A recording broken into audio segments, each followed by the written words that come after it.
Sobatku semuanya, Assalamualaikum warahmatullahi wabarakatuh. Tahukah sobatku semuanya tentang tingkepan atau juga yang disebut sebagai mitoni, yang merupakan tradisi Jawa untuk merayakan kehamilan seorang ibu yang telah memasuki usia kandungan 7 bulan, di mana upacara ini bertujuan untuk mendoakan keselamatan ibu hamil dan juga janinnya, serta sebagai wujud rasa syukur kepada Tuhan. Lantas bagaimana tradisi tingkepan ataupun upacara selamatan 7 bulanan ini digelar, dan tradisi serta adatnya bagaimana, tata caranya bagaimana? Ikuti video ini. Tradisi tingkepan atau mitoni merupakan salah satu tradisi daur kehidupan manusia dalam selamatan kehamilan untuk kandungan pertama yang memasuki usia 7 bulan, di mana tradisi ini dilakukan dengan tujuan mendoakan bayi yang dikandung agar terlahir dengan normal, lancar, dan dijauhkan dari berbagai kekurangan dan berbagai mara bahaya. Di Jawa, tradisi tingkepan juga dikenal dengan sebutan mitoni yang berasal dari kata pitu yang berarti 7. Kata pitu atau 7 mengandung doa dan harapan semoga kehamilannya mendapatkan pertolongan dari Tuhan Yang Maha Esa. Bayi yang dikandung selamat, calon ibu yang mengandung selalu diberikan kesehatan dan keselamatan dalam proses persalinannya nanti. Tradisi tingkepan yang bertujuan mendoakan keselamatan bayi yang dikandung dan juga ibu hamilnya ini memiliki berbagai rangkaian tersendiri dari berbagai kegiatannya, dan salah satunya adalah mandi kembang, yaitu ibu hamil dimandikan dengan air kembang 7 rupa, pemasangan tibo dodo ataupun ikat pinggang, yaitu ibu hamil diikat pinggangnya dengan kain tibo dodo yang terbuat dari benang 7 warna, pemberian seserahan yaitu pemberian barang-barang kebutuhan bayi dari pihak keluarga suami, juga doa bersama yaitu doa bersama untuk keselamatan bayi dan ibu hamil, dan setelah itu bersedekah makanan kepada sanak saudara maupun tetangga terdekat. Tingkepan merupakan tradisi yang benar-benar sangat penting bagi masyarakat Jawa, dan tradisi ini merupakan permohonan kepada Sang Pencipta agar benar-benar ibu yang sedang mengandung diberi keselamatan saat proses mengandung dan melahirkan calon bayinya nanti. Begitu juga bayinya diharapkan lahir dengan sehat, selamat hingga tidak kekurangan suatu apapun. Dan banyak sekali rangkaian-rangkaian yang digunakan untuk acara tingkepan ini. Nah, teman-teman semuanya, untuk rangkaian-rangkaian dari tingkepan ini dari berbagai daerah itu berbeda-beda. Dan ini di depanku ini, di sini ada sudah lengkap sekali. Di sini ada berbagai jenang, ada berbagai makanan, semuanya memiliki makna tersendiri di sini yang nanti akan dijelaskan oleh Bapak Mudinnya ataupun orang yang nanti akan memimpin doa di sini. Dan ikuti terus gimana nanti proses dari adat acara mitoni ini dilaksanakan. Dan ini adalah acara mitoni sederhana, di mana di sini hanya mengundang beberapa orang tetangga maupun saudara atau kerabat sendiri di sini untuk menjadikan saksi ataupun ikut mendoakan atau mengaminin doa nanti yang akan digelar. Nah, ini teman-teman semuanya, sambil menunggu proses untuk pelaksanaan daripada di sini kendurennya. Di sini kendurinya itu menggunakan nasi yang tadi sudah saya update di depan. Itu ada nasi yang dibikin dibikin golong-golong kayak gitu. Semuanya itu memiliki makna masing-masing. Dan kali ini ya teman-teman, kalau pas mitoni di usia 7 bulan kehamilan itu harus dengan simbol angka 7, di mana di sini juga menggunakan telur 7 telur, di mana 7 telur ini adalah telur ayam kampung. Namun pada saat ini menggunakan 10 telur karena ini adalah tanda syukuran untuk kehamilan yang ketiga sekaligus kehamilan yang ketujuh. Jadi didobel ataupun dirangkap itu diperbolehkan. Dan ini acara untuk kenduren akan segera dimulai. Semua peralatan ataupun perabotan ataupun segala yang dibutuhkan sudah mulai dikeluarkan. Ada tiga wadah nasi yang digolong-golong di sini yang sudah tersedia di sini beserta dengan lauknya. bentuknya, ada juga berbagai jenang dengan berbagai karakternya, ada juga waloh ataupun di sini itu kalau orang yang wajib waloh, ada juga pisang procot yang di sini semuanya memiliki simbol masing-masing. Nanti simak bagaimana cara mendoakan atau doa untuk acara mitoni di adat Jawa di wilayah daerah Kecamatan Gontora nanti ini, dan ini dilaksanakan dengan cara yang sederhana. Jika dengan cara yang lebih mewah dan meriah, itu banyak sekali rangkaian-rangkaian yang harus dilalui di dalam acara mitoni syukuran kehamilan ke-7 bulan ini. Saking bukan saged biar prekar lah niki jemben mangke tumbas jampi. Nggih.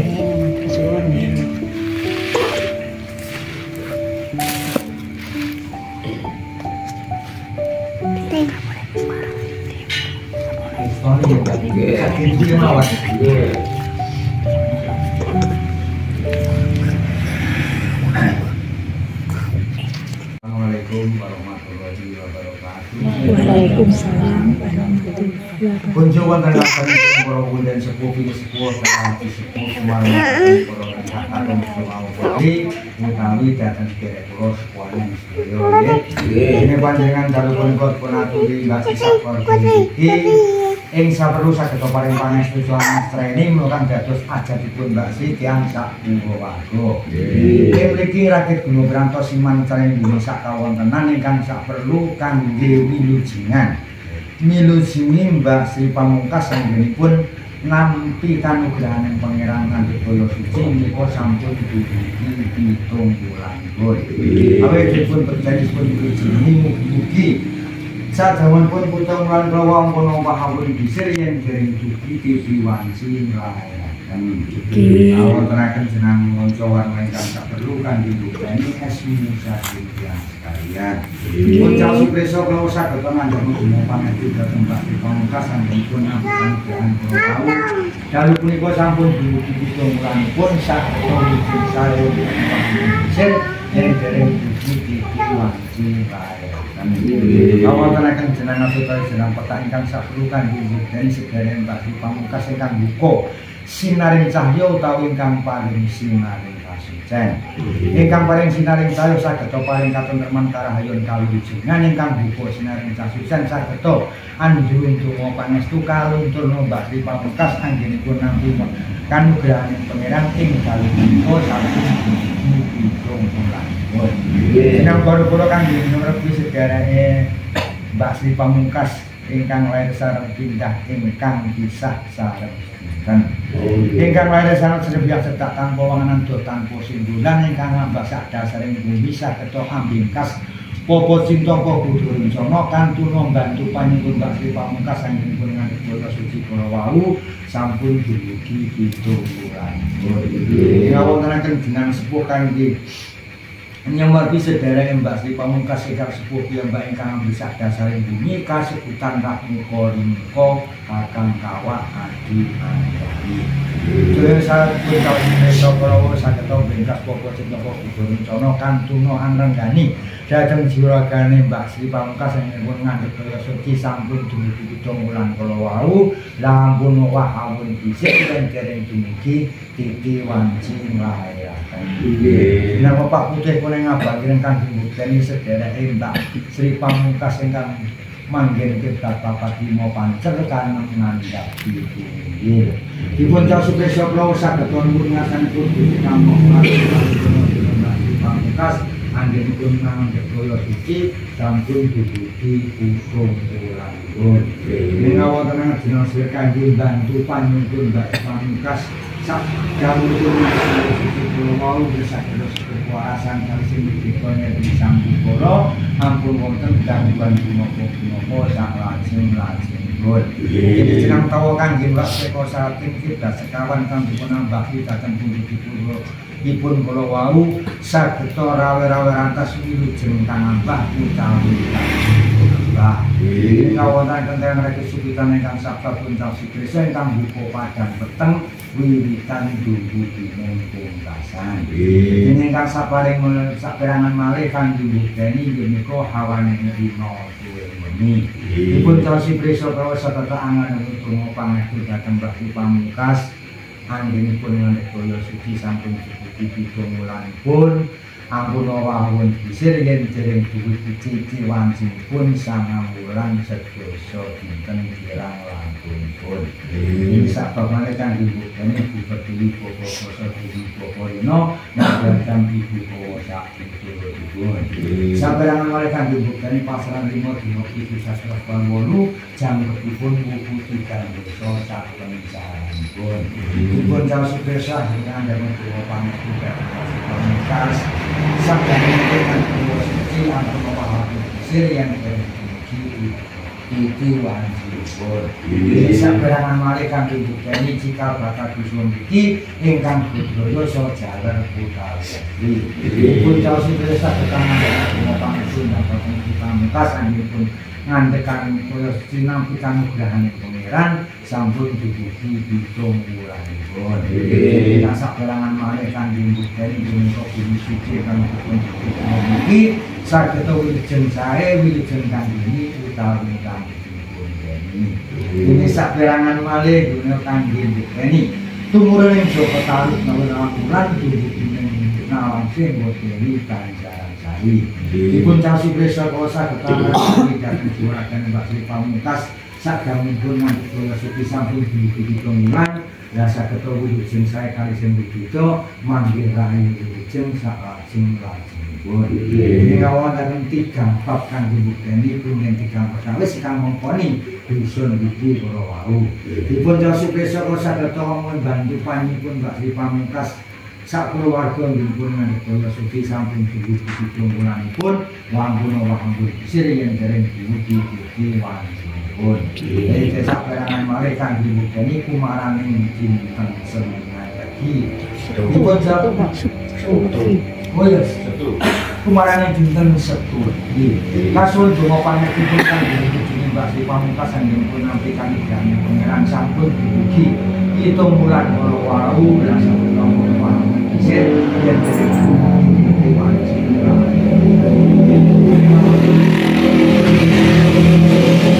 Sunan Kalijogo Kamina saperangan malih kangge mbukeni sedherek Mbah Pamungkas ingkang mangken boten sakdasaring kulawarten. Dipun caosi prisa para wau saged ngrendhahi dhateng Juragan Mbah Pamungkas anggenipun nampi kanugrahaning pangeran sampun dugi 7 wulan la saged wilujeng sae kalih singgo beda manggih ayom-ayom dateng salajeng-lajengipun. Dadi ngawontenaken dugen sak kula kangge mbukeni kangge ngomongi Mbah Pamungkas anggenipun nampi kanugrahaning pangeran kula suci sampun dugi 7 wulanipun. Dipun caosi prisa kula saged ngrendhahi dhateng Juragan Mbah ingkang caosi prisa minamung kakiyamung ingkang momong Juragan Mbah Pamungkas wilujeng sae ampun wonten gangguan punapa-punapa salajeng-lajengipun. Dene kawontenaken nggih kakil punah tatah itu kula nggih yale jaman kula nepi yen kanggenipun nampi kanugrahaning pangeran kala wau sampun dugi 7 wulanipun. Kali ngejumakaken tempaling wahyu ing dalem menika sampun dugi 7 wulan kirang langkungipun. Awit ngejumakaken dugi sedaya kala wau wilujeng sae kasembatan panjenenganipun ampun wonten gangguan punapa. Dene ngawontenaken nggih menika Pujang 3 menika kangge mangeti Mbah Pamungkas anggenipun nampi wahing pangeran sampun dugi 3 wulanipun. Dipun wilujeng kala wong Kriswati wilujeng sae kasembatan panjenenganipun ampun wampun bisir yen iki wanci lairaken. Lajeng ngawontenaken jeneng wala kang Kristus nawarta wonten caosi desa Nyai Godrak utawi Kyai Godrak wae Nyai Blendreng utawi Kyai Blendreng. Dipun caosi prisa kala wau bilih punang jaban baik sampun dumugi tumapaing wedasan uran sedasa dinten kirang langkung duka enjang sonten dalu Gusti ingkang mentokaken inggih sageta biar karma mangke karahayon kawilujengan wilujeng kang lairaken utawi ingkang dipun lairaken. Lajeng ngawonlaken jeneng biar pun kaosi desa wau Kiai Ageng Procot utawi Nyai Ageng Procot ingkang mempu koringan saputu. Dipun kaosi prisa kala bilih kunang Jabang Bayi sampun tumpuk ewe medal. Sangang wulan sedasa dinten kirang langkungipun Gusti Allah ingkang nempokaken duka enjang sang sonten inggih menika kakung menapa putri mugi-mugi Gusti Allah ngijabahi sageta biar kekar manggih rahayu wilujeng kang dipun layaken utawi ingkang dipun layaken. Menawi lair kakung menapa putri sami kemawon mugi dados lair ingkang saleh kang salehah saged anurakapi dhateng sakula warganipun. Lajeng ngawontenaken menika tumpeng cacah 7 mangeti Mbak Sri Pamungkas anggenipun nampi kanugrahaning Pangeran ngandhut kula suci sampun dugi pitung wulanipun. Baikkan puncak syukur sewa kalau kempaling wahyu menika wahyu saking Sunya Luri wahyu saking Triloka Indra Swarga. Kempaling wahyu kawan wekawis kersanipun Sang Hyang Jakarta tindak dipun tapakaken ngalong wonten ing Mondaladir dangunipun sangang wulan sedasa dinten kirang langkungipun. Anggo bilih punang Jabang Bayi badhe jengkah saking Purwohargo dipun jasiaken kan mugi sageta biar lekar padang kemalangan manggih karahayan kawilujengan kabagian wilujeng kang lairaken utawi ingkang dipun lairaken. Kawontenaken jenengan muskul suci kanthi lembaran tilam sari kangge nyrambahi panjenenganipun Mbak Sri Pamungkas dalu punika pun nampi kanugrahaning Pangeran sampun dugi pitung wulanipun. Ingkang dipun kaosi kala Kanjeng Nabi Muhammad Kanjeng Rasul sekarwo seputra sekabat sekawan aku bakal kosmanali utawi nyadang rohipun Gusti Panutan ingkang ingkang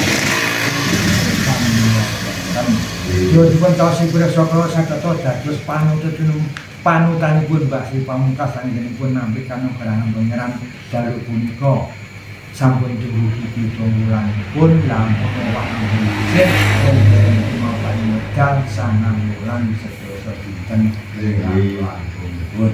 Kawontenaken sekuluju kangge duduk wahyu ingkang dereng dumadi utawi ingkang sampun dumadi. Ingkang dereng dumadi sageta ambengkas pokok cipta Buddha rencana ingkang sampun dumadi sageta nuwun dumateng ngarsane Gusti Kang Maha Agung kaluntur dhateng Juragan Mbak Sri Pamungkas anggenipun nampi kanugrahanipun Pangeran dalu punika sampun dugi pitung. Anggo bilih Gusti marangaken bincang tumapaning medal Jumlah Jabang Bayi Jabri jengkar saking Purwohargo kirang langkung sangang wulan sedasa dinten duka enjang siang sonten kirang nombaten sageta biar akan kemenawangan manggih rahayu kawilujengan kabagian utawi saged wilujeng sae wilujeng ingkang lairaken utawi ingkang dipun lairaken. Awontenaken sekul toya suci kala wau ing mae kangge nyucani sing Jabang Bayi ingkang dipun kandhut buah karbanipun Mbak Sri Pamungkas mangke dipun sucani kala wau sampun dugi pitung wulan sapanipun sageta suci saklami-laminipun sageta yen lair kakung kadosa Joko Tarub yen lair putri kadosa Nawang Wulan sageta dados lare ingkang saleh utawi salehah saged amurakapi dhateng sakula warganipun. Dene mriki Mbak Sri Pamungkas sakulawarga kathah guna pirantos iman saring nggih sakawontenan kangge wilujengan Mbak Sri Pamungkas anggenipun nampi kanugrahaning Pangeran sampun dumugi pitung wulanipun. Kawula nuwun sedherek mahmi wonten pirang-pirang kirang anggen kawula jawabne mugi Gusti Allah maparing dados panuwunipun Mbak Sri Pamungkas sakulawarga utawi kasesena para sepuh para yatim sakit kita ya. Alhamdulillah minasyaitonirrajim. Bismillahirrahmanirrahim. Allahumma shalli ala sayyidina Muhammad wa ala ali sayyidina Muhammad. Shallallahu alaihi wa sallam.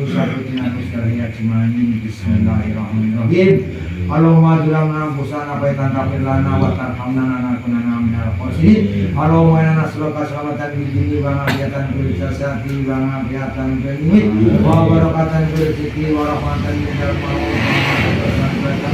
Allahumma inna bisakaratil maut wa najatan wa naflan min rizq. Rabbana atina fid dunya hasanah wa fil akhirati hasanah wa qina adzabannar wa qina adzabannar. Subhanallah berbicara dengan sipur masalah kemarin musalim alhamdulillah. Maka mereka sakit Assalamualaikum warahmatullahi wabarakatuh.